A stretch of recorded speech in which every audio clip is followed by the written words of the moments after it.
आपके first semester की understanding political theory syllabus की third unit traditions of political theory liberal Marxist anarchist and conservative.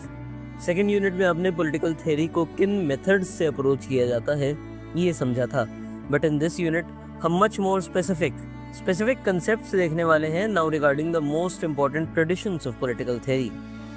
Broadly, we'll cover all the subtopics of the four major approaches, that is liberal, Marxist, anarchist and conservative, and also be seeing the important thinkers to ensure conceptual clarity as well as exam preparedness in one shot. काफ़ी important unit है from both understanding as well as exam point of view. Traditions में आप उन core ideological systems को देखने वाले हैं जिनकी ideologies across time and space अलग अलग तरह से डेवलप हुई है, इवॉल्व हुई है। अलग अलग थिंकर्स ने इसमें कंट्रीब्यूट किया है एंड आइडियोलॉजीज को इतना बड़ा बनाया है कि इनके भीतर ही कई स्कूल्स ऑफ थॉट्स डेवलप हो गए हैं, इसलिए अब इन्हें ट्रेडिशंस कहना गलत नहीं। Towards the end exam perspective से कुछ पीवाईक्यूज भी देखेंगे, तो लेट्स बिगिन। शुरुआत लिबरलिज्म से। लिबरलिज्म का कोर बिलीफ है कि इंडिविजुअल सबसे पहले आता है और उसकी फ्रीडम, राइट्स और डिग्निटी को प्रोटेक्ट करना स्टेट का फंडामेंटल काम है। जॉन लॉक ने कहा कि गवर्नमेंट तभी लेजिटिमेट है जब वो इंडिविजुअल की लाइफ, लिबर्टी और प्रॉपर्टी को प्रोटेक्ट करे। यही लिबरलिज्म का स्टार्टिंग पॉइंट था। वीडियो में आगे बढ़ने से पहले अगर आप प्रिपेयर कर रहे हैं या करना चाहते हैं for UPSC civil services exam, state BCS exams या कोई भी other government exams, and you are looking for coaching and guidance so that you could cover your syllabus comprehensively, तो वी रिकमेंड पीडब्ल्यू यानी फिजिक्स वाला to you. PW Only IAS, specifically for UPSC and state PCS exams, offers experienced faculties, A-grade study material as well as affordability. And for maximum discount on their courses, you could use our coupon code ANSGUR0001। हमारा coupon code डालते ही आपको आपके course पे discount मिल जाएगा। This coupon code is valid for all the courses of Physics Wala. So even if someone in your family or friend circle plans to purchase any course from PW, do share our code with them so that they could avail the discount. Now back to the topic. Liberalism arbitrary power का विरोध करता है और इसलिए limited government, rule of law और constitutionalism की बात करता है। मॉडर्न लिबरल डेमोक्रेसी जहाँ फ्री स्पीच, वोटिंग राइट्स और पर्सनल फ्रीडम्स गारंटीड होते हैं, सब इसी ट्रेडिशन से निकले हैं। मार्केट इकोनॉमी भी लिबरल थॉट का ही एक पिलर है। लोगों को इकोनॉमिक चॉइसेस और प्राइवेट प्रॉपर्टी का अधिकार होना चाहिए, यही मार्केट इकोनॉमी का आइडिया है।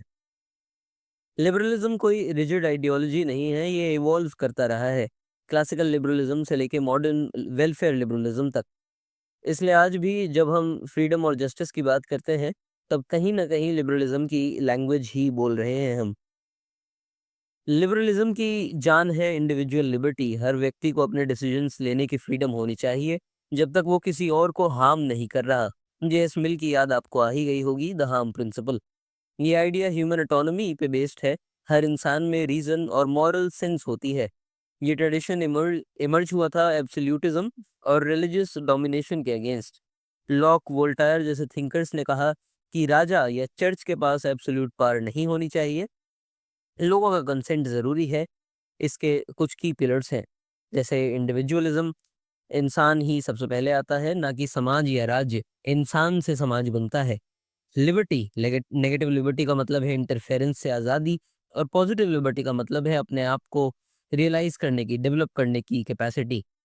रूल ऑफ लॉ यानी कानून सब पर बराबर लगेगा, चाहे आम आदमी हो या नेता हो, कोई भी हो। कंसेंट, राज्य तभी लेजिटिमेट हो जब लोगों की रजामंदी से बना हो। प्लूरलिज्म एंड टॉलरेंस यानी अलग अलग व्यूज, कल्चरल और लाइफस्टाइल रिलेटेड, इन सब को रिस्पेक्ट किया जाए। इसलिए लिबरलिज्म सिर्फ एक थ्योरी नहीं बल्कि एक पॉलिटिकल कल्चर भी है जो मॉडर्न डेमोक्रेसी का फाउंडेशन है। टॉलरेंस बहुत ही कोर पार्ट इसका होल्ड करता है। अर्ली लिबरलिज्म ने यूरोप के अंदर एब्सोल्यूट मोनार्की और रिलीजियस कन्फ्लिक्ट के अगेंस्ट एक नए पॉलिटिकल मॉडल का जन्म दिया। जॉन लॉक ने बोला कि हर इंसान के पास कुछ नेचुरल राइट्स होते हैं, लाइफ, लिबर्टी और प्रॉपर्टी, एंड इन्हें बचाने के लिए ही राज्य बनता है। अगर राज्य इन राइट्स का उल्लंघन करे तो लोगों को उसे हटाने का भी हक है। यही थॉट लिबरलिज्म का बेस बना। क्लासिकल लिबरलिज्म एनलाइटनमेंट के टाइम और स्ट्रांग बना। मॉन्टेस्क्यू ने सेपरेशन ऑफ पावर्स का आइडिया दिया।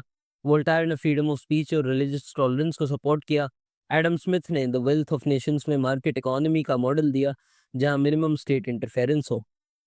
यही बाद में लाजिस फेयर इकोनॉमिक लिबरलिज्म बना। 19th सेंचुरी में बेंथम और मिल आए। बेंथम ने ग्रेटेस्ट हैप्पीनेस का प्रिंसिपल दिया। मिल ने लिबर्टी को सेंटर में रखा और कहा कि मेजॉरिटी का प्लेजर भी इंडिविजुअल फ्रीडम को दबा नहीं सकता। उनका ऑन लिबर्टी, जेएस मिल का ऑन लिबर्टी, एक क्लासिकल लिबरल टेक्स्ट बन गया। इन थिंकर्स ने लिबरलिज्म को एक मॉरल, पॉलिटिकल और इकोनॉमिक थ्योरी के रूप में सॉलिड फाउंडेशन दी। मॉडर्न लिबरलिज्म ने 19th सेंचुरी के इंडस्ट्रियल चेंजेस और इनइक्वालिटी को सीरियसली लिया। क्लासिकल लिबरलिज्म सिर्फ फॉर्मल लिबर्टी, यानी सिर्फ कानून में लीगल लेवल पे आज़ादी तक सीमित था। लेकिन मॉडर्न लिबरल्स ने कहा कि जब तक लोगों के पास रियल अपॉर्चुनिटीज़ नहीं है, जैसे एजुकेशन, हेल्थ और जॉब सिक्योरिटी, तब तक आज़ादी अधूरी है। टीएच ग्रीन ने पॉजिटिव लिबर्टी का आइडिया दिया, मतलब सिर्फ इंटरफेरेंस ना होना ही आज़ादी नहीं है, बल्कि एक इंसान का अपनी लाइफ मीनिंगफुली जी पाना भी आज़ादी का पार्ट है। एल.टी. हॉबहाउस ने कहा कि स्टेट को इंटरफेयर करना चाहिए जहां इनइक्वालिटी हो, ताकि सबको इक्वल चांस मिले ग्रो करने का। इस अप्रोच ने 20th सेंचुरी में वेलफेयर स्टेट मॉडल्स को इंस्पायर किया।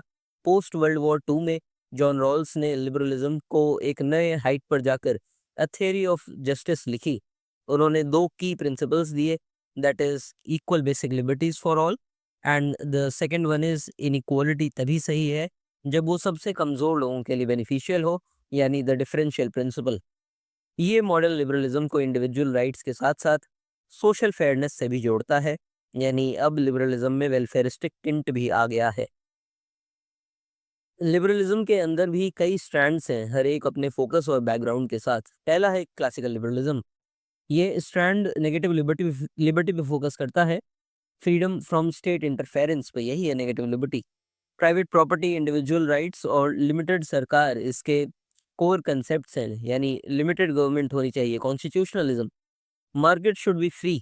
थिंकर्स जैसे लॉक नेचुरल राइट्स की बात करते हैं, एडम स्मिथ फ्री मार्केट की बात करते हैं, कैपिटलिज्म के फादर हैं। बेंथम और मिल यूटिलिटेरियनिज्म की बात करते हैं, यानी maximum happiness for maximum people. Second is modern और सोशल लिबरलिज्म। ये कहता है कि सिर्फ फ्रीडम फ्रॉम इंटरफेरेंस काफ़ी नहीं है। लोग तभी फ्री होते हैं जब उनके पास रियल अपॉर्चुनिटीज़ होती हैं, जैसे एजुकेशन, हेल्थ केयर। स्टेट का रोल इनेबलिंग होना चाहिए, जैसे thinkers like TH Green, Hobhouse, John Dewey और जॉन रॉल्स इसकी बात करते हैं। थोड़ा पॉजिटिव लिबर्टी का टिंट देखने को मिलता है यहाँ। Third is libertarianism. ये क्लासिकल लिबरलिज्म का एक्सट्रीम फॉर्म है। हर तरह की state interference, even for welfare, का विरोध करता है। मैक्सिमम फ्रीडम, मिनिमल स्टेट, जैसे Robert Nozick anarchy state and utopia में लिखते हैं और सपोर्ट करते हैं लिबर्टेरियनिज्म जैसी आइडियोलॉजी को। एंड आयन रैंड इन ऑब्जेक्टिविज्म। नियोलिबरलिज्म ये क्लासिकल इकोनॉमिक लिबरलिज्म का ग्लोबल रिवाइवल है। ग्लोबलाइजेशन के कंटेक्स्ट में डीरेगुलेशन, प्राइवेटाइजेशन और ओपन मार्केट्स को प्रमोट करता है। ये इन्फ्लुएंस हुआ है हायेक से, मिल्टन फ्राइडमैन से, आईएमएफ से और वर्ल्ड बैंक जैसे इंस्टीट्यूशन से भी। कुछ ज़रूरी थिंकर्स को देखें तो जॉन लॉक कहते हैं कि हर व्यक्ति के पास नेचुरल राइट्स होते हैं, लाइफ, लिबर्टी और प्रॉपर्टी के। गवर्नमेंट तभी लेजिटिमेट है जब लोग उसको कंसेंट से बनाएं और इसका रोल लिमिटेड होना चाहिए। Adam Smith free market capitalism को एडवोकेट करते हैं। इनविजिबल हैंड का आइडिया दिया, जिसमें सेल्फ इंटरेस्ट सोसाइटी के लिए भी फायदेमंद साबित होता है, अपने आप एक करेक्टिव मेजर है। जेएस मिल लिबर्टी का सबसे प्रमुख थिंकर है, यूटिलिटेरियनिज्म के सपोर्टर है और हार्म प्रिंसिपल दिया। फ्रीडम को तब तक अलाउ किया जब तक वो दूसरों को हार्म ना करे। फ्री स्पीच के स्ट्रॉन्ग एडवोकेट। जेएस मिल का नाम तो लिबर्टी के साथ ऑलमोस्ट सिनोनिमस है। टीएच ग्रीन पॉजिटिव लिबर्टी का कंसेप्ट दिया, सिर्फ इंटरफेरेंस से मुक्ति नहीं बल्कि कैपेसिटी डेवलप करने की आज़ादी भी होनी चाहिए। स्टेट को इनेबलर बनाना चाहिए। पॉजिटिव लिबर्टी, नेगेटिव लिबर्टी, ये आप क्लास 11th में एक बार पॉलिटिकल थ्योरी में पढ़ चुके हैं, बट आने वाली टाइम में सेमेस्टर 3 में भी अगले साल पढ़ने ही वाले हैं। जॉन रॉल्स ने जस्टिस एज फेयरनेस का आइडिया दिया। ओरिजिनल पोजीशन और वेल ऑफ इग्नोरेंस के थ्रू एक ऐसा संविधान सोचा जहां सब लोग फेयर टर्म्स पे सहमत हो सके। डिफरेंस प्रिंसिपल कहते हैं कि इनइक्वालिटी तभी तक ठीक है जब तक वो सबसे कमज़ोर के लिए फ़ायदेमंद हो। नोजिक रॉल्स का लिबर्टेरियन क्रिटिक है। स्टेट का रोल मिनिमल होना चाहिए इनके अकॉर्डिंग। रीडिस्ट्रीब्यूशन अनफेयर है क्योंकि वो प्रॉपर्टी राइट्स का उल्लंघन करता है, तो रीडिस्ट्रीब्यूशन भी नहीं होना चाहिए, वेलफेयर भी नहीं होना चाहिए। And all that he says is in his writing anarchy state and utopia.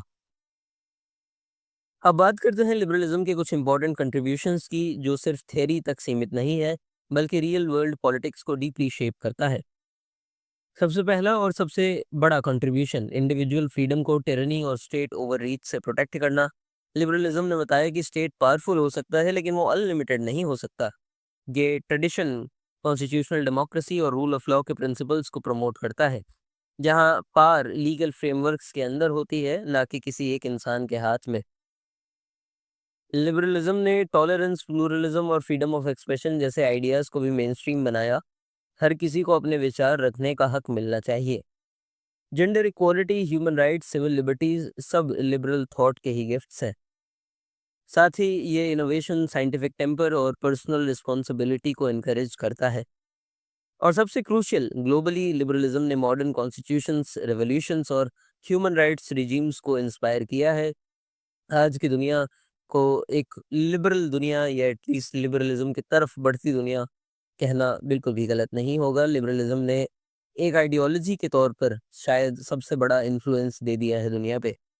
Liberalism ने मॉडर्न पॉलिटिक्स को शेप तो किया, लेकिन इसका क्रिटिसिज्म भी काफ़ी स्ट्रांग रहा है और काफ़ी डिमेंशन से आता है। मार्क्सिस्ट कहते हैं कि लिबरलिज्म सिर्फ फॉर्मल इक्वालिटी की बात करता है, जबकि असली प्रॉब्लम है मटेरियल इनइक्वालिटी। यानी लॉ के सामने सब इक्वल कहने से कुछ नहीं होता जब तक इकोनॉमिक पावर अनइक्वल है। कम्युनिटेरियन थिंकर्स जैसे माइकल सैंडल और मैकिंटायर का मानना है कि लिबरलिज्म सिर्फ इंडिविजुअल ऑटोनॉमी को वर्शिप करता है और भूल जाता है कि इंसान एक सोशली एम्बेडेड बीइंग है, जिसका आइडेंटिटी, कम्युनिटी, ट्रेडिशन और शेयर्ड वैल्यूज से बनता है। फेमिनिस्ट क्रिटिक और भी शार्प है। करोल पेटमैन जैसे स्कॉलर्स कहते हैं कि लिबरलिज्म एक मेल सेंटर्ड विजन है, जहाँ डोमेस्टिक इनइक्वालिटी, केयर वर्क और जेंडर्ड पावर डायनेमिक्स को इग्नोर किया जाता है। पोस्ट कलोनियल स्कॉलर्स जैसे लिबरलिज्म को कलोनियल डोमिनेशन का मास्क मानते हैं। ये अपने colonialism and nationalism in India में भी देखा है कि कैसे लिबरल्स इंडियन कलोनियलिज्म को जस्टिफाई करते हैं, जहाँ यूनिवर्सल वैल्यूज के नाम पे वेस्ट ने दूसरे कल्चर्स को इन्फीरियर दिखाया। और फाइनली न्यू लिबरलिज्म ने तो लिबरल आइडियाज को ही डिस्टॉर्ट किया है। मार्केट को इतना प्रायोरिटी मिल गई कि वेलफेयर, इक्विटी और पब्लिक गुड्स सब अंडरमाइन होने लगे। अब देखते हैं पोलर ऑपोजिट को, मार्क्सिज्म को। तो ये एक ऐसी ट्रेडिशन है जो सिर्फ पॉलिटिकल थ्योरी नहीं बल्कि पूरी दुनिया देखने का नजरिया बदल देती है। ये एक थ्योरी भी है, एक विजन भी है और एक टूल भी है समाज को समझने और बदलने का। मार्क्सिज्म से ज़्यादा काम बहुत ही कम ट्रेडिशंस पे, बहुत ही कम आइडियोलॉजीज पे हुआ है पूरे एकेडेमिया में। कार्ल मार्क्स और एंजल्स की काम पर बेस्ड है। मार्क्सिज्म का मेन फोकस है कैपिटलिज्म का क्रिटिक। ये कहता है कि मॉडर्न सोसाइटी का फाउंडेशन ही इकोनॉमिक एक्सप्लॉयटेशन पर बना है, जहां एक छोटी सी रूलिंग क्लास यानी बोर्जुआ, मेजॉरिटी वर्किंग क्लास यानी प्रोलेटेरिएट का शोषण करती है। लिबरल आइडियाज जैसे फ्रीडम और इक्वलिटी मार्क्स के लिए बस सुपरफिशियल मास्क्स हैं।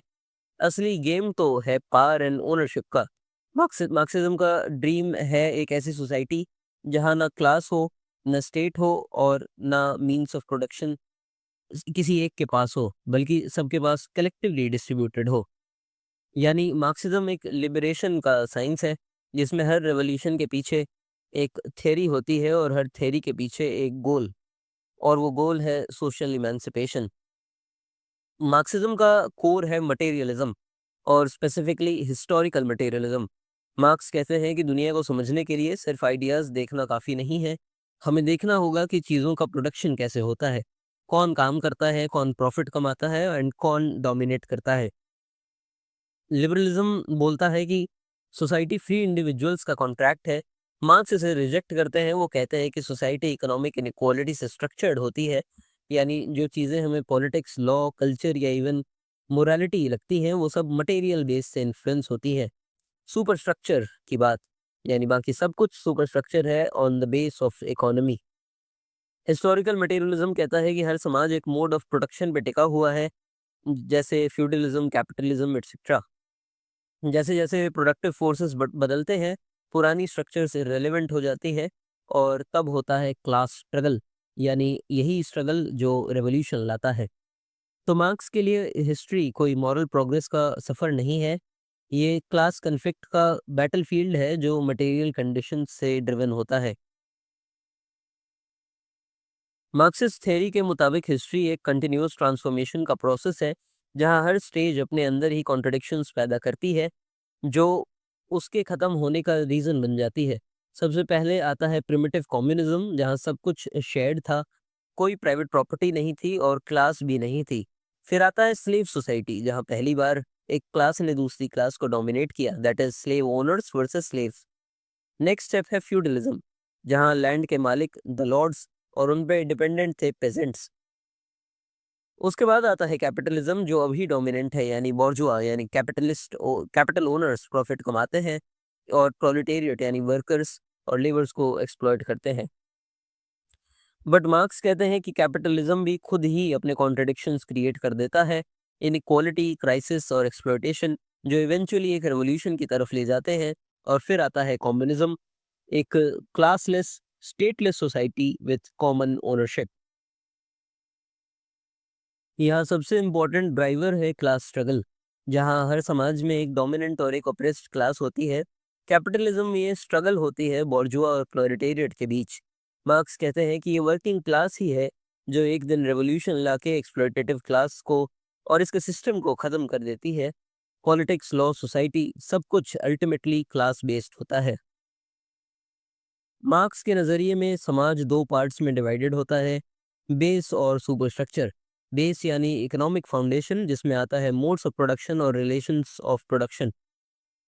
मतलब इकोनॉमी किस तरीके से चलती है, कौन काम करता है, कौन काम लेता है, कौन प्रॉफिट कमाता है और किसके पास ओनरशिप है और कौन टुकड़ों पे जीता है। ये सब बेस है, ये बेस का हिस्सा है, इकोनॉमिक बेस। दूसरी साइड है सुपरस्ट्रक्चर, जिसमें आता है law, politics, religion, education, media, culture, art, philosophy, सब कुछ। अब इम्पोर्टेंट पॉइंट ये है कि मार्क्स कहते हैं कि बेस डिटरमाइंस सुपरस्ट्रक्चर, यानी इकोनॉमी डिसाइड करती है कि सोसाइटी क्या सोचेगी, किस आइडियोलॉजी को फॉलो करेगी और किस वैल्यू सिस्टम को नॉर्मल मानेगी।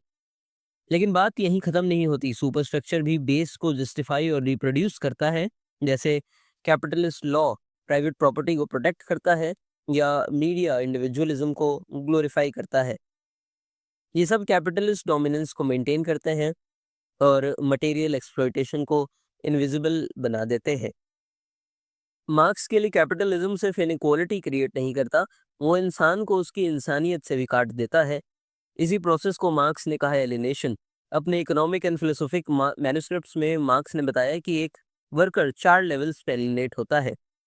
पहला प्रोडक्ट से एलिनेशन, क्योंकि जो चीज़ वो बनाता है उस पर उसका कोई हक नहीं होता। दूसरा प्रोसेस से, काम बोरिंग, रेपिटेटिव और सोललेस होता है, जैसे मशीन का पार्ट बन गए हों। तीसरा दूसरे लोगों से, क्योंकि कैपिटलिस्ट सिस्टम में हर कोई कंपटीशन में है, एक दूसरे का राइवल है। और चौथा स्पीशीज बीइंग से, यानी हमारी क्रिएटिविटी जो हमें ह्यूमन बनाती है, वो काम में एक्सप्रेस ही नहीं होती, काम सिर्फ सर्वाइवल का टूल बन जाता है।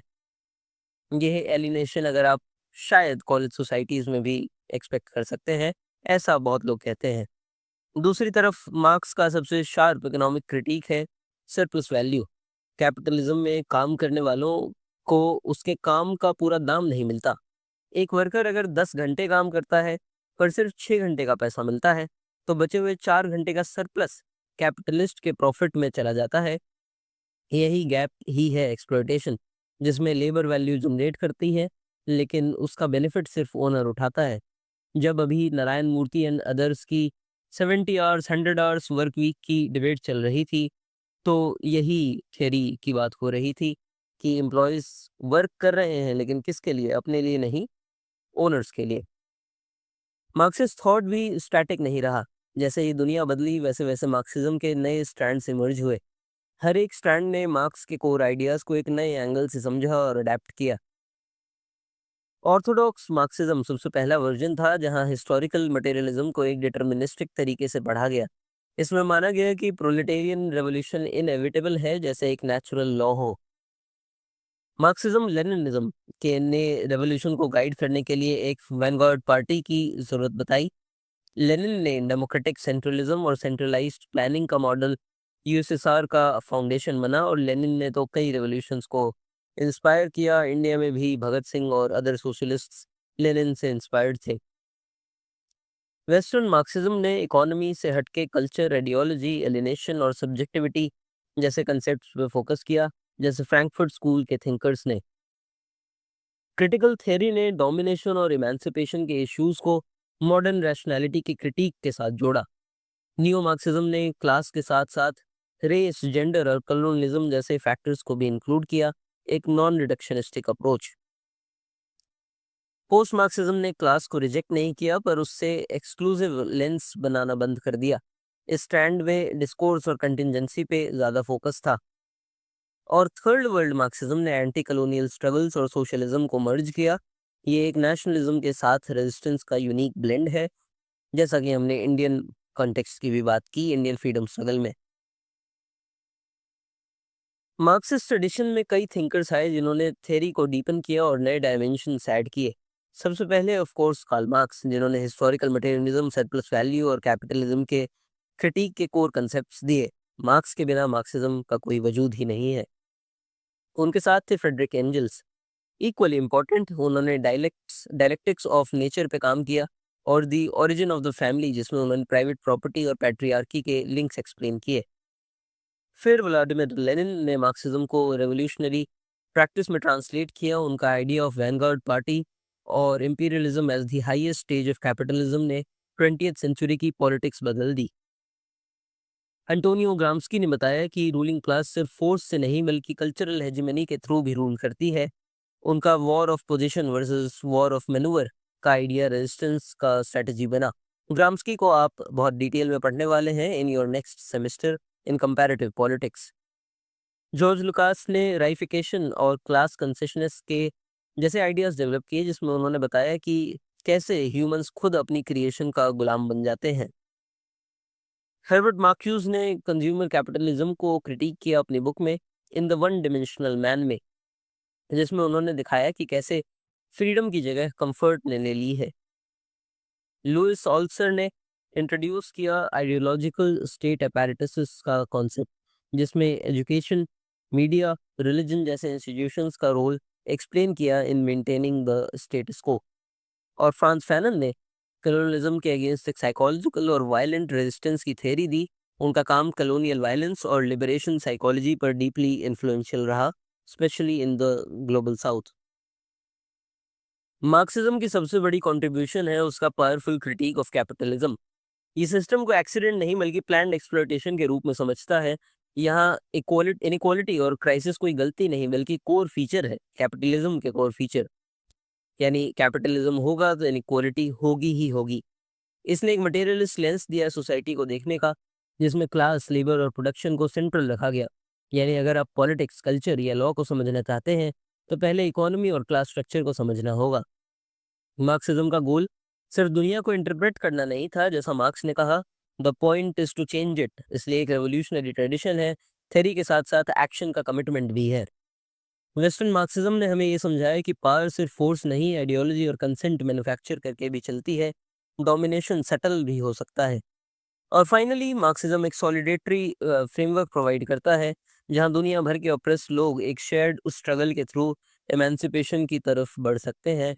मार्क्सिस्ट पार्टीज का कार्डर जितना स्ट्रांग है और जितना जेन्युइन सपोर्ट गैदर करता है, उतना तो शायद बिग टेंट आइडियोलॉजीज का भी नहीं करता, राइट विंग आइडियोलॉजीज का भी उसी के आसपास लेवल का करता है।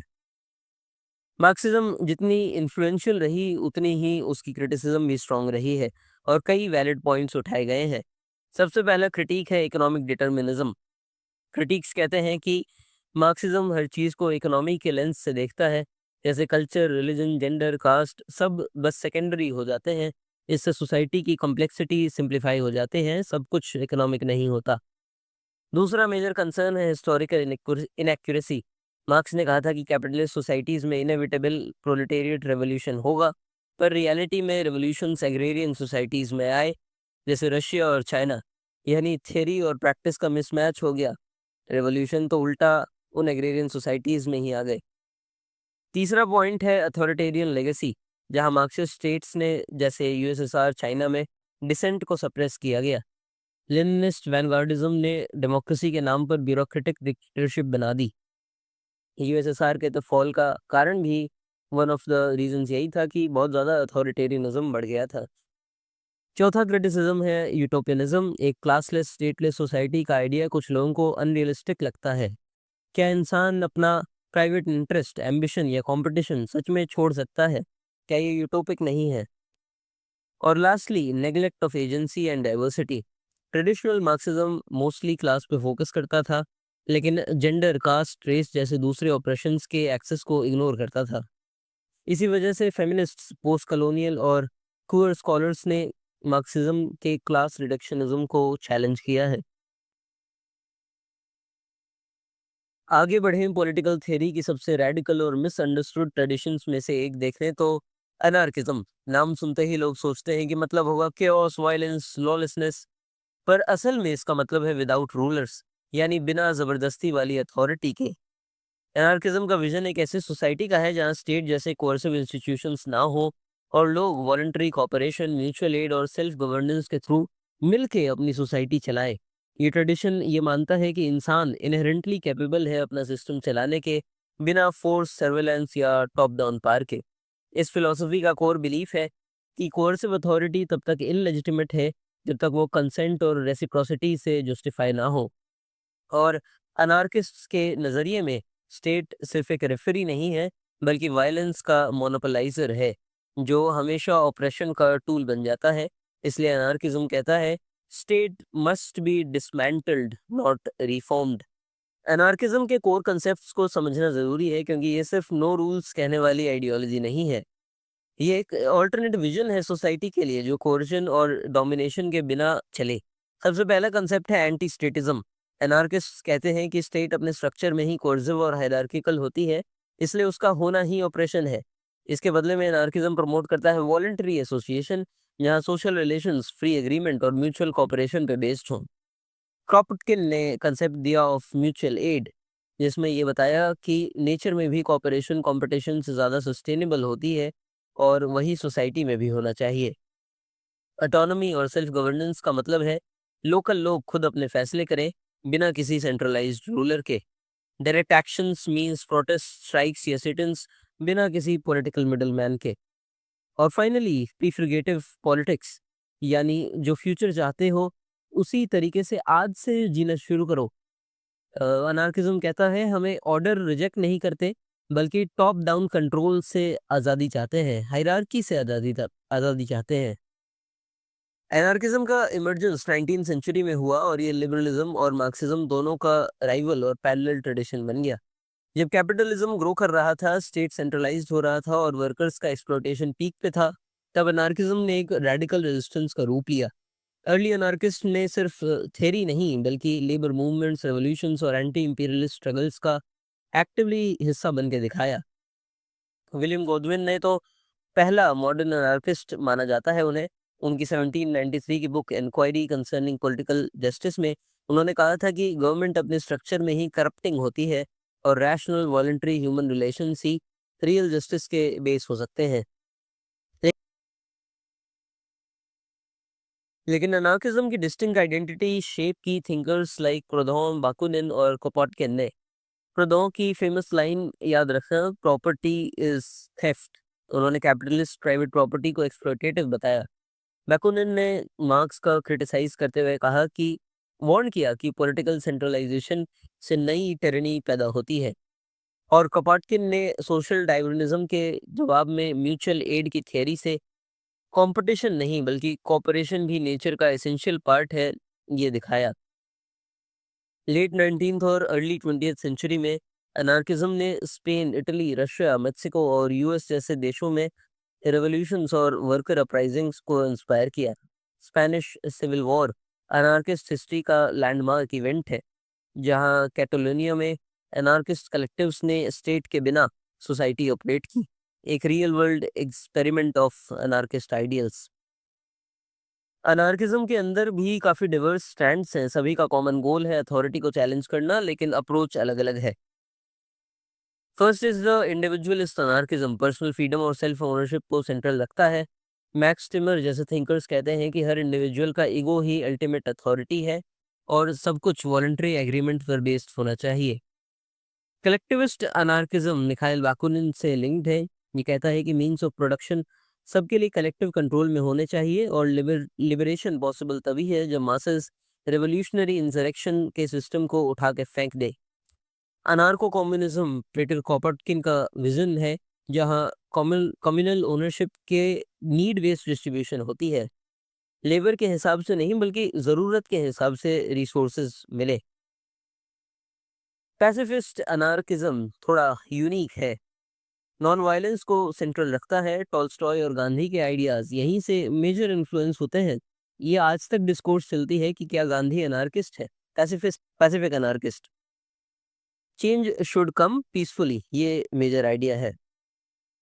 अनार्को सिंडिकलिज्म का फोकस है लेबर यूनियंस, ये मानते हैं कि वर्किंग क्लास का पावर फैक्ट्री और वर्कप्लेस से आता है और वही रेवोल्यूशनरी चेंज का इंजन है। ग्रीन और एनवायरमेंटल अनार्किज्म हायरार्की और इकोलॉजिकल कोलैप्स को जोड़ता है। मुरे बुकचिन जैसे थिंकर्स बताते हैं कि एनवायरमेंटल क्राइसिस भी एक डोमिनेशन का रिजल्ट है। और feminist and queer anarchism patriarchal और जेंडर्ड पावर स्ट्रक्चर्स को चैलेंज करता है। एमा गोल्डमैन जैसे फिगर्स ने रिप्रोडक्टिव राइट्स और सेक्सुअल इकोनॉमी को अनार्किस्ट स्ट्रगल का एसेंशियल पार्ट बताया। एनार्किस्ट ट्रेडिशन के की थिंकर्स ने थ्योरी को सिर्फ शेप नहीं किया, उन्होंने हर पावर स्ट्रक्चर को चैलेंज करने का एक फिलोसॉफिकल और प्रैक्टिकल बेस दिया।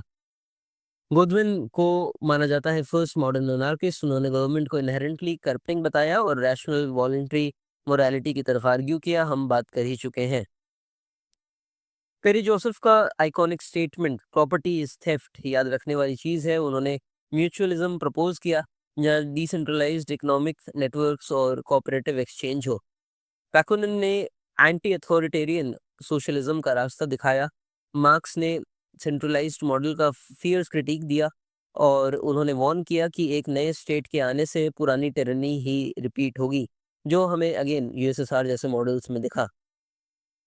पीटर ने म्यूचुअल एड को नेचर और सोसाइटी दोनों में दिखाया। उनका विजन अनार्को कम्युनिज्म का था, यहाँ कॉपरेशन से स्टेटलेस सोसाइटी बिल्ड हो ग्रेजुअली। एमा गोल्डमैन अनार्किज्म को फेमिनिज्म से लिंक करती हैं। उन्होंने मैरिज, रिलीजन और कैपिटलिज्म को पेट्रियार्की के टूल्स बताए। मैक्स टिमर ने सबसे रेडिकल लाइन पकड़ी, ईगोइज्म और इंडिविजुअल ऑटोनॉमी। उनके लिए फिक्स्ड मोरालिटी भी एक डोमिनेशन का टूल है। और फाइनली मुरे बोक्चिन ने, जिन्होंने सोशल इकोलॉजी के थ्रू अनार्किज्म को एनवायरमेंटल थॉट से फ्यूज किया, उन्होंने दिखाया कि नेचर का डिस्ट्रक्शन भी हायरार्किकल डोमिनेशन का रिजल्ट है। एनार्किज्म की सबसे पावरफुल कंट्रीब्यूशन है इसका रैडिकल क्रिटिक ऑफ अथॉरिटी। ये सिर्फ स्टेट या कैपिटलिज्म तक सीमित नहीं बल्कि पेट्रियार्की, कलोनलिज्म और रिलीजन जैसे हर डोमिनेशन के फॉर्म को चैलेंज करता है। ये ट्रेडिशन डायरेक्ट डेमोक्रेसी को प्रमोट करता है, यानी पावर बॉटम अप आए, जहां डिसीजन मेकिंग पार्टिसिपेटरी हो, ना कि किसी एलीट या ब्यूरोक्रेट के थ्रू। एनार्किस्ट एक decentralised self manage society imagine करते हैं, यहाँ ऑटोनॉमी हो लेकिन कोर्जन ना हो। हर इंडिविजुअल और कम्युनिटी अपने आप को गवर्न करे बिना फोर्स के, रूल्स के। इसका एक यूनिक कंसेप्ट है प्रिफिगेटिव पॉलिटिक्स, यानी फ्यूचर सोसाइटी जैसी चाहती हो उसके प्रिंसिपल्स आज के प्रैक्टिस में दिखे, जैसे cooperative living, mutual aid networks और कम्यून्स। इनमें अनार्किस्ट आइडियल्स लिव करते हैं। कल्चरल लेवल पर भी इसका इम्पैक्ट बड़ा है। लिटरेचर, रेडिकल आर्ट, पंक म्यूजिक, साइंस, सब में इसका इन्फ्लुएंस देखने मिलता है। और एक्टिविस्ट लेगेसी तो भूल ही नहीं सकते। Occupy movement, anti fascist struggles, climate justice और जापातिस्टा मूवमेंट जैसे ग्लोबल अपराइजिंग्स में अनार्किस्ट थॉट बैकबोन की तरह रहा है। एनार्किज्म जितना रेडिकल और इंस्पायरिंग रहा है, उतने ही इस पर शार्प क्रिटिसिज्म्स भी आए हैं। नाम सुनते ही क्रिटिसिज्म आ जाता है। सबसे पहला पॉइंट है अनरियलिस्टिक एजम्पशंस। क्रिटिक्स कहते हैं कि एनार्किज्म इंसान को कुछ ज्यादा ही कोऑपरेटिव और मोरालिटी परफेक्ट मान लेता है और इग्नोर करता है रियल वर्ल्ड कॉन्फ्लिक्ट्स। कंपटीशन या वायलेंट टेंडेंसीज को। दूसरा मेजर कंसर्न है इंस्टीट्यूशनल गैप। सेंट्रलाइज्ड अथॉरिटी के बिना कॉम्प्लेक्स सोसाइटीज कैसे चलेंगी? डिस्प्यूट रेजोल्यूशन कैसे होगा? इंफ्रास्ट्रक्चर कौन बनाएगा? रोड कौन बनाएगा? या डिफेंस जैसे लार्ज स्केल इश्यूज कैसे हैंडल होंगे? आर्मी को कौन हैंडल करेगा? या बॉर्डर्स खत्म हो जाएंगे और लड़ाइयां ही बंद हो जाएंगी? ये क्वेश्चंस हमेशा उठते रहते हैं। तीसरा क्रिटिसिज्म है रिवॉल्यूशनरी वायलेंस। कुछ अनार्किस्ट स्टैंड्स ने हिस्टोरिकली वायलेंट टैक्टिक्स यूज किए, जैसे बॉम्बिंग्स, असैसिनेशंस। इस वजह से पब्लिक ओपिनियन नेगेटिव बना हुआ है एनार्किज्म का, और स्टेट रिप्रेशन भी बढ़ा। चौथा पॉइंट है फेलियर टू सस्टेन अल्टरनेटिव्स। जैसे स्पेनिश सिविल वॉर के एनार्किस्ट कलेक्टिव्स जो इनिशियल सक्सेस के बाद या तो एक्सटर्नल प्रेशर या इंटरनल केओस से कोलैप्स हो गए। Fifth is marginalisation with the left, क्योंकि अनार्किज्म पार्टीज और फॉर्मल स्ट्रक्चर से सस्पिशियस है, इसलिए मार्क्सिस्ट और सोशल डेमोक्रेट्स जैसे ऑर्गेनाइज्ड मूवमेंट्स में ये साइडलाइन रहा। लेफ्ट भी खुद को एनार्किस्ट नहीं कहना चाहेगा। और फाइनली इंटरनल फ्रैगमेंटेशन। अनार्किज्म के अंदर ही इतनी डाइवर्सिटी है, individualist versus collectivist, pacifist versus militant, कि यूनिफाइड पॉलिटिकल एक्शन मुश्किल हो जाता है। एक तो आपकी आइडियोलॉजी को सपोर्ट करने वाले वैसे ही लोग बहुत कम हैं, और उसके बाद भी उनमें डिविजन्स हैं। अगेन इस बार अनार्किज्म के पोलर अपोजिट कंजर्वेटिज्म, एक ऐसी ट्रेडिशन है जो चेंज से पहले कंटिन्यूटी को प्रेफर करती है। जब लिबरलिज्म इंडिविजुअल फ्रीडम की बात करता है और मार्क्सिज्म रेवोल्यूशन और क्लास इमेंसिपेशन की, तब कंजर्वेटिज्म कहता है रुक जाओ, सोचो और फिर चेंज करो।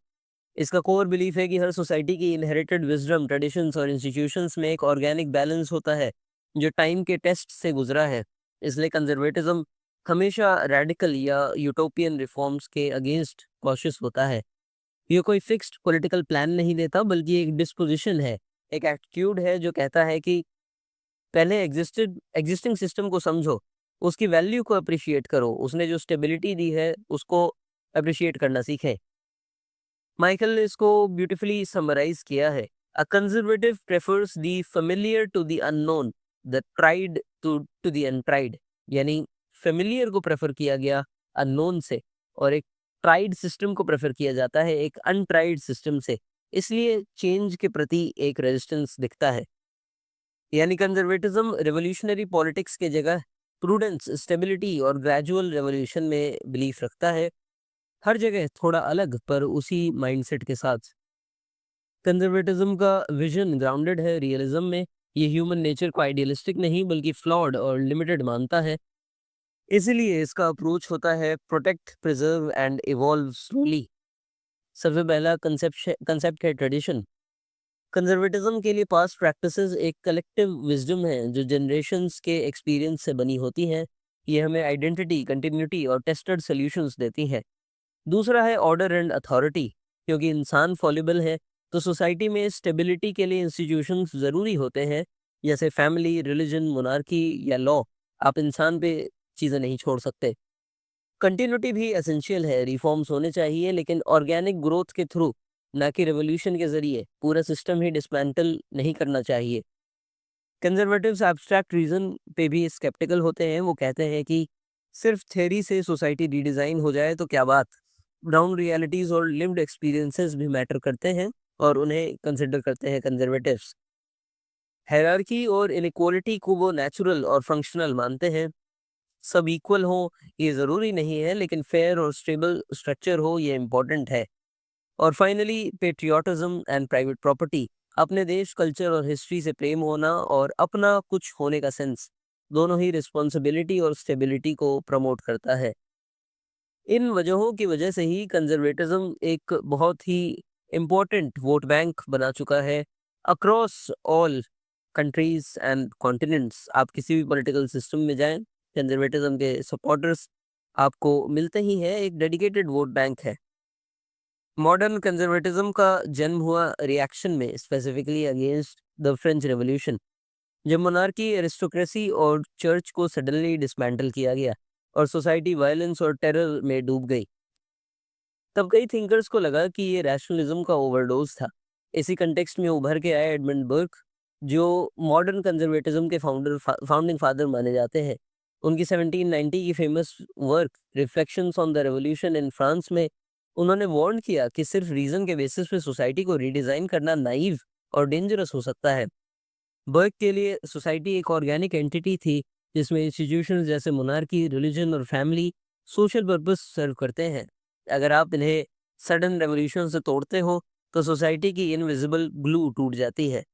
उनका एम्फेसिस था gradual reform rooted in tradition, custom और मॉरल सेंटिमेंट, यानी बदलाव हो लेकिन एक इनहेरिटेड विजडम और प्रैक्टिकल एक्सपीरियंस के थ्रू, नॉट यूटोपियन थ्योरी के बेसिस पर। इन सेंचुरी में कंजर्वेटिज्म एक डिफेंसिव आइडियोलॉजी बन गया जिसका एम था ओल्ड ऑर्डर को बचाना, मोनार्की, एरिस्टोक्रेसी, चर्च और लैंड ओनिंग क्लास। इस वक्त कंजर्वेटिव्स ने यूनिवर्सल सफरेज, कॉन्स्टिट्यूशनल रिफॉर्म्स और सेक्युलरिज्म जैसे लिबरल डिमांड्स का अपोजिशन किया क्योंकि उन्हें लगा ये सब सोशल डिसऑर्डर ला सकते हैं। लेकिन पूरा रिएक्शनरी भी नहीं था। कुछ प्लेसेस पर कंजर्वेटिज्म मॉडर्न भी हुआ। ब्रिटेन में डिज़रायली ने वन नेशन कंजर्वेटिज्म का एग्जाम्पल लिया जहां लिमिटेड सोशल रिफॉर्म्स को सपोर्ट किया गया ताकि रेवोल्यूशन ना हो, यानी सोसाइटी को बांधना है तो थोड़ा एडजस्ट करना पड़ेगा। 20th सेंचुरी में कंजर्वेटिज्म और इवॉल्व हुआ। अब उसका सामना था फासिज्म, कम्युनिज्म और वेलफेयर लिबरलिज्म से। माइकल और रॉजर जैसे थिंकर्स ने कंजर्वेटिज्म को एक मॉडरेट और ट्रेडिशन बेस्ड फिलोसफी के रूप में रीअसर्ट किया जो सिविल सोसाइटी और स्केप्टिसिज्म ऑफ ग्रैंड आइडियोलॉजीज पर बेस्ड था। पोस्ट वर्ल्ड वॉर टू में उस पीरियड में कंजर्वेटिज्म दो स्ट्रैंड्स में स्प्लिट हो गया। पहला प्रैग्मेटिक कंजर्वेटिज्म जैसे यूके के टॉरीज और जो वेलफेयर स्टेट को एक्सेप्ट करने लगे, और दूसरा न्यू राइट या न्यू लिबरल कंजर्वेटिज्म जैसे मार्गरेट थैचर और रोनाल्ड रीगन की लीडरशिप, जहां free market, strong state authority और मॉरल ट्रेडिशनलिज्म को एग्रेसिवली प्रमोट किया गया, यानी रिफॉर्म के साथ रूटेड वैल्यूज भी इंटैक्ट रखे गए। कंजर्वेटिज्म के अंदर भी काफ़ी डिवर्स स्ट्रैंड्स हैं, सबका कोर है प्रिजर्वेशन, लेकिन हर हर स्टैंड का फोकस और स्टाइल अलग है। ट्रेडिशनल कंजर्वेटिज्म सबसे पुराना स्टैंड है जिसमें मोनार्की, रिलीजन और हिस्टोरिकल कंटिन्यूटी को डिफेंड किया जाता है। इसमें ऑर्डर, हायरार्की और कम्युनिटी वैल्यूज पे एम्फेसिस होता है। एडमंड बर्क और टीएस एलियट इसके मेजर थिंकर्स हैं। वन नेशन कंजर्वेटिज्म का कंसेप्ट बेंजामिन डिज़रायली ने 19वीं सेंचुरी ब्रिटेन में दिया। उन्होंने कहा कि अगर इनक्वालिटी बढ़ती गई तो नेशन टूट जाएगा, इसलिए लिमिटेड वेलफेयर और पैटर्नलिस्टिक रिफॉर्म्स देने चाहिए ताकि एलीट और वर्किंग क्लास के बीच एक सोशल बॉन्ड बना रहे। नियो कंजर्वेटिज्म 1970s के यूएस में लिबरल कल्चर के रिएक्शन में निकला। ये मॉरल क्लैरिटी, मिलिट्री स्ट्रेंथ और नेशनल आइडेंटिटी को सेंट्रल बनाता है। एरविन क्रिस्टॉल और लियो स्ट्रॉस इस ट्रेडिशन के की इंटेलेक्चुअल्स हैं। लिबर्टेरियन कंजर्वेटिज्म एक इंटरेस्टिंग मिक्स है। ये इकोनॉमिक लिबरलिज्म को मर्ज करता है सोशल कंजर्वेटिज्म के साथ, यानी free market plus strong moral code. ये बहुत बड़ा एक डिलेमा या कह सकते हैं आयरनी रहती है जहाँ कंजर्वेटिज्म के साथ साथ इकोनॉमिक लिबरलिज्म मर्ज हो जाता है। थिंकर्स जैसे हायेक, फ्रीडमैन और गोल्ड वाटर इस स्कूल से जुड़े हैं। और कल्चरल कंजर्वेटिज्म का मेन फोकस होता है नेशनल आइडेंटिटी, रिलीजन और हेरिटेज। ये सेक्युलरिज्म, मास इमिग्रेशन और मल्टीकल्चरलिज्म के अगेंस्ट स्टैंड लेता है और ट्रेडिशनल वैल्यूज का डिफेंस करता है। कंजर्वेटिज्म के मेजर थिंकर्स ने इस ट्रेडिशन को थ्योरी से लेकर प्रैक्टिस तक शेप किया है। हर एक ने अपना एक यूनिक कंट्रीब्यूशन दिया, लेकिन सबका फोकस प्रिजर्वेशन, स्टेबिलिटी और कंटिन्यूटी पर था। एडमंड बर्ग को हम देख ही चुके हैं, मॉडर्न कंजर्वेटिज्म के फादर। उन्होंने ट्रेडिशन, ग्रेजुअल रिफॉर्म और ऑर्गेनिक सोसाइटी का डिफेंस किया। फ्रेंच रेवोल्यूशन के इररेशनल हेस्ट और वायलेंस को स्ट्रांगली अपोज किया, उसको नाइव बताया। जोसेफ ने मोनार्की और कैथोलिक चर्च को डिवाइन ऑर्डर का एसेंशियल पार्ट बताया। उनके लिए अथॉरिटी और हायरार्की सोसाइटी के लिए सेक्रेड और नेसेसरी थे। माइकल ने रैशनलिज्म का क्रिटिक किया। उनका कहना था कि एब्स्ट्रैक्ट रीजनिंग से सोसाइटी नहीं चलती, प्रैक्टिकल नॉलेज और ट्रेडिशन ज़्यादा रिलायबल होते हैं। रॉजर ने वेस्टर्न कल्चरल हेरिटेज और एस्थेटिक्स का डिफेंस किया। उन्होंने कंजर्वेटिज्म को सिर्फ पॉलिटिक्स नहीं बल्कि सिविलाइजेशनल प्राइड के लेवल पर रखा। बेंजामिन डिज़रायली ने वन नेशन कंजर्वेटिज्म दिया। उन्होंने सोशल रिफॉर्म का यूज़ किया नेशनल यूनिटी और ऑर्डर को प्रिजर्व करने के लिए। हाइक ने इकोनॉमिक फ्रंट पे कंजर्वेटिज्म को डिफेंड किया। और अर्विंग क्रिस्टल नियो कंजर्वेटिज्म के की आर्किटेक्ट जिन्होंने मॉरल ऑर्डर, पेट्रियोटिज्म और एंटी कम्युनिज्म को अमेरिकन कंजर्वेटिव थॉट का कोर बनाया। कंजर्वेटिज्म की सबसे बड़ी स्ट्रेंथ है उसका realistic approach towards society and politics. ये ट्रेडिशन सडन चेंज के खिलाफ है और कहता है कि स्टेबिलिटी और कंटिन्यूटी सोसाइटी के लिए एसेंशियल है। जब हर तरफ रैपिड चेंज हो रहा हो तब कंजर्वेटिज्म बैलेंस और रूटेडनेस का वॉइस मिल जाता है। इसका एक की कंट्रीब्यूशन है सिविल सोसाइटी का डिफेंस, जिसमें फैमिलीज, कम्युनिटीज और ट्रेडिशंस इंडिविजुअल और स्टेट के बीच बफर का काम करते हैं। यानी इंसान सिर्फ लीगल सिटीजन नहीं, एक डीपली एम्बेडेड सोशल बीइंग है। कंजर्वेटिज्म का व्यू पॉइंट ह्यूमन नेचर को भी आइडियलाइज नहीं करता। वो मानता है कि रीजन की लिमिट्स होती हैं और अथॉरिटी की ज़रूरत होती है। इस ट्रेडिशन का फोकस होता है प्रूडेंस ओवर आइडियोलॉजी पे, यानी एक्सपीरियंस के बेसिस पर इंक्रीमेंटल रिफॉर्म्स करना, ना कि एब्स्ट्रैक्ट ब्लूप्रिंट्स से सोसाइटी रिडिज़ाइन करना। ये कहता है कि लिबर्टी भी तभी तक टिकती है जब तक इंस्टीट्यूशन स्ट्रांग हो और स्टेबल हो, वरना राइट्स भी हॉलो हो जाते हैं। और आज के हाइपर फास्ट ग्लोबलाइज्ड वर्ल्ड में कंजर्वेटिज्म कल्चरल प्रिजर्वेशन का काम करता है, कलेक्टिव आइडेंटिटी और मेमोरी को प्रोटेक्ट करता है। इन शॉर्ट, कंजर्वेटिज्म पॉलिटिक्स में ह्यूब्रिस के अगेंस्ट एक वार्निंग है और प्रमोट करता है ह्यूमिलिटी, रिस्ट्रेंट और पास्ट से लर्निंग। कंजर्वेटिज्म जितना स्टेबिलिटी और ट्रेडिशन का सपोर्टर रहा है, उतना ही उस पर कुछ सीरियस क्रिटिसिज्म्स भी लगते रहे हैं, स्पेशली जब बात जस्टिस और प्रोग्रेस की होती है। सबसे पहला चार्ज है डिफेंस ऑफ इनइक्वालिटी। क्रिटिक्स कहते हैं कि कंजर्वेटिज्म एग्जिस्टिंग क्लास, जेंडर और रेशियल हायरार्कीज को नेचुरल कहकर जस्टिफाई करता है, जिससे इनजस्टिस को लेजिटिमाइजेशन मिल जाता है। दूसरा मेजर क्रिटिसिज्म है resistance to progressive reform. Conservative thought पर यह इल्ज़ाम है कि इसने सिविल राइट्स, वुमेन राइट्स और डेमोक्रेटिक मूवमेंट्स को अपोज किया या डिले किया in the name of preserving order. यानी कंजर्वेटिज्म बात कर रहा है स्लो चेंज की, लेकिन वो चेंज आने भी नहीं देता। लेकिन इंटेलेक्चुअली, आइडियोलॉजी के टर्म्स में, वो चेंज ना आने की जगह बस एक स्लो चेंज का नारा एडवोकेट कर रहा है। लेकिन जो लोग भी कंजर्वेटिज्म के साथ एसोसिएटेड हैं, वो चेंज आने से रेजिस्ट ही करते हैं।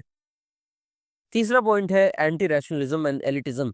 जब कंजर्वेटिज्म रीजन से डिस्ट्रस्ट दिखाता है, तो क्रिटिक्स कहते हैं कि ये इंटेलेक्चुअल लेजीनेस या स्टेटस को बायस का मास्क है, जो जैसा है चलने दो, जहां इनहेरिटेड अथॉरिटी सिर्फ एलिट्स को बेनिफिट करती है। चौथा है मॉरल डॉगमेटिज्म, स्पेशली न्यू कंजर्वेटिव या रिलीजियस कंजर्वेटिज्म में, जहां रिजिड मॉरल कोड्स प्रमोट किए जाते हैं जो प्लूरलिज्म और इंडिविजुअल फ्रीडम को सप्रेस कर सकते हैं। पांचवा क्रिटिसिज्म है complicity in capitalism. Specially new liberal conservatism पर यह इल्ज़ाम है कि इकोनॉमिक इनक्वालिटी को इग्नोर करता है और कम्युनिटी वैल्यूज़ की बात करता है। उन्हीं मार्केट्स को बूस्ट करता है जो उन वैल्यूज़ को हॉलो बनाते हैं। जब इनक्वालिटी की बात हो रही है तो कम्युनिटी का से। और लास्ट, नेशनलिज्म एंड पॉपुलिज्म।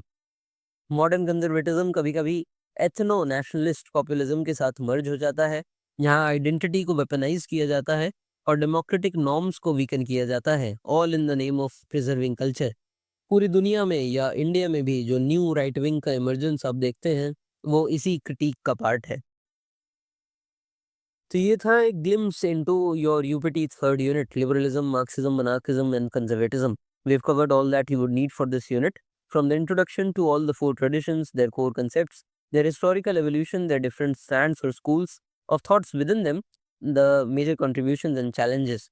इन सब के साथ हमने देखे वो important thinkers जो contribute करते हैं towards these traditions and जिन्हें एग्जाम में कोट करना will help you fetch more marks. अब कुछ पीवाईक्यूज देखें तो based on our sites content and the video, you could deal with all the questions around liberalism, marxism, anarchism और conservatism. फिर चाहे इट्स अ लॉन्ग आंसर और a short note, और even where you are asked to write the difference. In fact already आप questions को read करते हुए ही अपने माइंड में काफी क्लियरली पॉइंट्स जनरेट कर पा रहे होंगे, और else you could rewatch the video. आप देख सकते हैं कुछ इनडायरेक्ट तरह के क्वेश्चंस भी पूछे गए हैं, जैसे ये क्लास स्ट्रगल का क्वेश्चन। अल्टीमेटली इसका आंसर बनेगा मार्क्सिज्म का, क्योंकि क्लास स्ट्रगल उसी का कोर कंसेप्ट है। स्टेटेड एज अननेसेसरी इविल का क्वेश्चन, ये व्यू पॉइंट है अनार्किज्म का, तो you can continue to write about the same. खैर, अगर आप स्टेट एज अननेसेसरी इविल इसके अगेंस्ट है, इससे एग्री नहीं करते, तो you could even write about how liberalism opines that state is a necessary evil and conservatism would criticise anarchism.